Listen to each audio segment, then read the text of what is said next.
As I stopped my other video, I was saying nothing changes when we try to do things civilly. We take so many blows as African Americans and we still try to get back up. You ask us to trust into the system, but the system seems to be failing us. You ask us to do all the things that's in your Constitution, but yet and still we have no rights. You ask us to be free, but freedom was never given to us equally. It feels like the African American man still has a yoke around his neck due to the fact that you will not change your belief. In order for this country to change, you have to change your belief system. And the belief system of the Caucasian man has not changed. Matter of fact, it has not been taught to change. We still have KKK rallies. We still have the thing that happened in Charlottesville, Virginia. We still have things that is causing America not to be united. We fight every day. Every day we fight.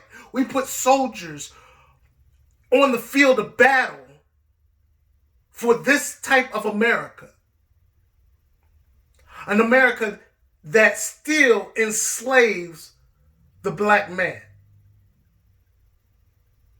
You ask us to do a lot for our country.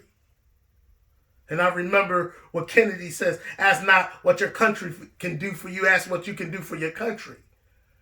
Our country have not given us the right to be free. Plain and simple. We did for our country blood, sweat, and tears. And I'm not saying that Caucasians has not did it either. But I'm saying right now, it seems like, or it is, there's nothing seem like, we battle racial indifferences. A Caucasian man that has a position in the police force should be held accountable for his actions, just like any other man and woman. When you hold that title as an officer, you are a protector of the people, not just one culture or one race, all people that lives in the United States. What happened to Mr. Floyd is devastating. But there was other people beyond that came before Mr. Floyd. And here's the thing. You try to put a Band-Aid over it and say that it's okay. We will make atonement for those things. You can never atone for losing a loved one to an officer that's supposed to protect and serve. I am infuriated. I'm upset. My nephew was taught all the right things, followed instructions as we taught him, and was still yanked out of his car, punched in his face. I'm thankful that he's alive. God knows I'm thankful he's alive. But I'm infuriated because we have police officers that are still abusing their authority. And for you police officers that are African Americans and that allows this to happen to another African American male, you're just as at fault. It is your job. If you see your partner disgruntled or out of hand, it is your job to protect the people. It is your job to step in and say that you're doing something wrong. You're always, when you look at the law, you always say, well, you're accomplice because you were there. Guess what, officers? If your partner is there and he allows you to beat on a black man or beat on anyone, you are also an accomplice to the murder.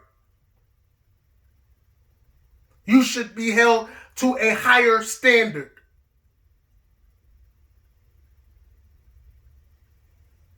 And for you black officers that says, well, we're all blue, let me tell you something.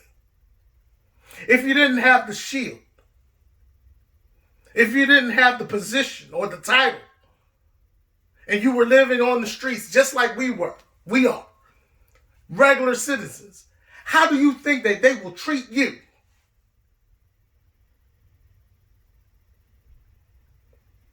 And then do we come out with a plan? Do we come out with a contingency plan or something to actually stop this from happening? No, we don't. They don't.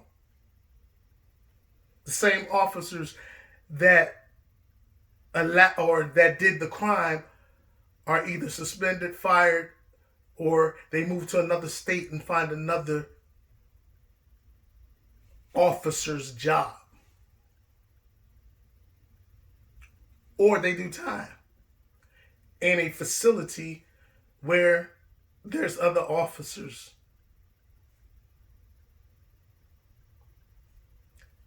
This is the time where something needs to be implemented. I don't care if it's a psychological test that you have to do with these officers each day before they leave the precinct. Give them a psych evaluation. See if they're taking their meds. There is not a cure for racism or a racist person. There's not a cure. They have to want to be changed. They have to want a difference. Like I said in my last video, it's not illegal for you to be racist, but it is illegal for you to act on your racism. America, it's time for you to wise up. Listening to these Caucasians that have hate in their heart is destroying the very core of what this country was built upon. And I hate to say this, but every violent act is going to beget other violent acts. It will get worse if we don't do something now.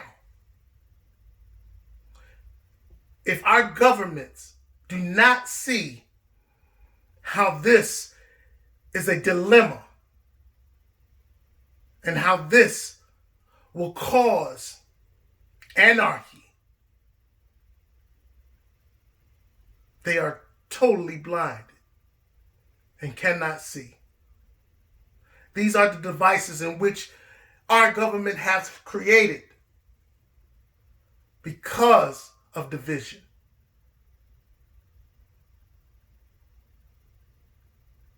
Every African American male, female, son, daughter that's seen this video of Mr. Floyd, that's seen these cops standing around while this one cop had his knee into his neck and the man is saying that he can't breathe, making jokes.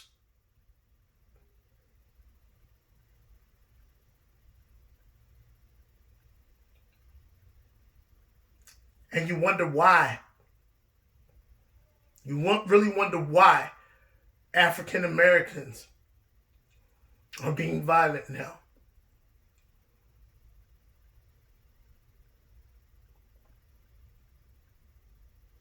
This is not who African Americans are. But this is what you're forcing us to become. Change this, America. Change this, government. Put something in place to make sure that this doesn't happen again. But if you don't, trust and believe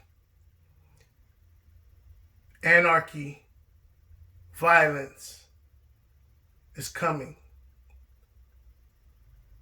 And if you think that these riots and breaking of windows and violence is going to cease just by, letting this go, it's not. Like I said, African American, we tried to do it peacefully. Martin Luther King was nonviolent, did marches, spoke out, while Malcolm X was a little more aggressive. But together, both of them made a difference. Where is our Martin Luther Kings? Where are our Malcolm X? Where are our Farrakhans? May y'all have a blessed day. Thank you for listening.